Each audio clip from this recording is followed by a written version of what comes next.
All right. Hey, everyone. We are back for our second episode here of Friday Flows. First time we'll get into a real use case. And I am joined today by one of our awesome SEs, Chris Kohanik. So, hey, Chris, how you doing? Hey, Blake, what do you know? How are you? Happy Friday. We're going to jump into threat intelligence enrichment today, which is one of our most popular stories and use cases and challenges with our customers today. Just starting with the general problem, Chris, what's going on in the world here? What are the biggest challenges our customers are seeing around threat intelligence enrichment? The real challenge with threat intelligence and ticket enrichment is that there's so many sources of data. There's more sources of data than really an analyst can practically go and research by hand, go and copy paste results, get them into a ticket, keep that information retained in the organization without automation. So that's really where Tines comes in. We're able to go and take a look at all of those sources of information, get them into a source of information that's referenceable, that is consistent, that is easy to read, and really makes the analyst's day go by a lot better by not having to do that swivel chair work of manually looking up threats and getting them into whatever their case management or their ticketing system is. Awesome. Makes sense. And our customers and users in general have built a number of different stories in this area, but we're going to pick one today and jump into that story library. And Chris will highlight how to solve this challenge in one aspect. This is one way of doing it. All right, sharing my screen. We'll start out by taking a look at the story library itself. In the story library here on the Tines Hub, you will find hundreds of stories. Oh, look, we made 500 stories today. Yay, Friday. So right on team. So story library, again, 500 different stories that go and demonstrate lots of different use cases with Tines. We'll talk about this one that's right up front, the analyze IP in many services at once. This is the problem we were talking about.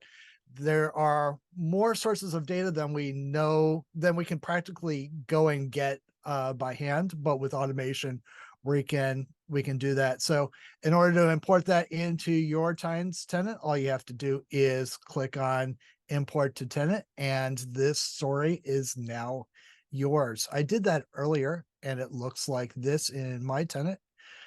So what it's doing in this story is it's doing the swivel chair work for you. So it's going to look up an IP address. In this case, this may be an IP address that came in through some other threat detection system, might be flagged by your firewall, wherever it is. We want to go and see what type of threat this IP address is. So I'm going to take a look at it in gray noise. We're going to see if it's a Tor node. We're also going to take a look at this in Talos, in VirusTotal, and AP Void. These are more things than most of us have the attention span for.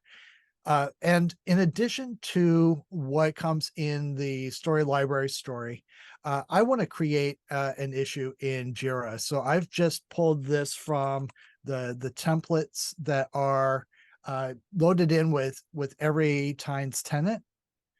So I just pulled that in, created a report for myself in Jira so that when we run the story, so this is simulating how this would come in from one of your threat detection systems. We're going to look up all of those threats, and you see it's running through that right now, building results, and in the end, creating a ticket in Jira so that you don't have to. And what it's also doing for us is it's not only doing all of that legwork where we're looking up all of those sources, it's also going to format this in a format that you define, that works for your team, that gives you the information that you need. So all of those lookups are now in a table. I can see that Yes, this is a Tor node Tor uh, site. Abuse IP sees this as a real threat. Um, and one of the other things that we can do, instead of stopping what we're doing here, shifting context to some other system, like adding this address to a block list, we can build in a prompt right into the ticket that allows us to do that right from here. So we're not wasting time for the analyst by shifting context, going to another tool, looking up that same information, plugging in that information again, more copy paste. I'd rather just put the prompt right into the ticket so we could take faster action and eliminate the busy work. Super helpful. So one question with this, I can see, like you said, how this is great for a frontline security analyst, going to help them with that classic swivel chair problem and really improve productivity throughout their day. Who else benefits from this type of workflow? Yeah, so what we're doing is we're creating happier frontline employees. Those analysts didn't get into this business in order to do copy paste work. They did this to do threat analysis. So when we get happier analysts, that means the retention is a lot better. They're not floating their resumes to other places.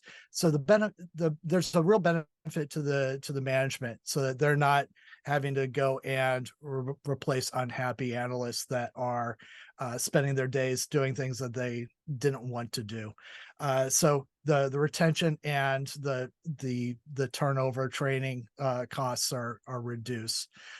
For kind of your directors who might be responsible for the auditing and those type of discussions, discussions with auditors go a lot better when you can show them a graphical representation of this is what we do for a threat every single time, and then have that ticket or that case management system that goes and backs up this is what we have done for every single one of our every single one of our threats. We went through all the steps. We got all the information we were supposed to. We presented it to the analyst.